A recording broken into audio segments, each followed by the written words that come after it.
Hello everyone. Have you ever faced the problem of buying a second-hand iPhone and then realizing it's locked with an iCloud password? Or perhaps there's been a time when you simply forgot your own password. It can be frustrating, I know. But there's good news. In today's video, I'm going to guide you through a straightforward method to unlock your iPhone without any charges. You won't need any special tech skills for this. All you'll require is the IMEI number of your phone and your email address, so stay with me and let's solve this together. So the first step is to get your phone's IMEI number. So to do that, simple dial *#06#.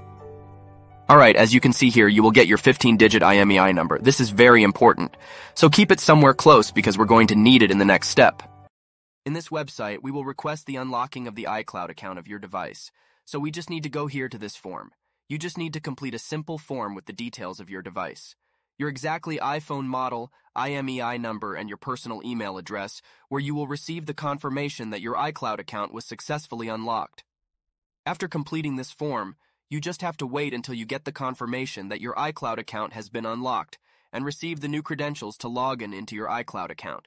Sometimes it's super fast, sometimes it takes a couple of hours, so you have to be very patient. But once your unlocking form will be processed, you will get an email just like this. The email will confirm that your iCloud account has been unlocked, and you will receive the new credentials to log into your iCloud account. Now you just need to log into your iCloud account with the new credentials, and your iPhone will be fully iCloud unlocked. I hope this video was useful. Please don't forget to like and subscribe. See you in the next video.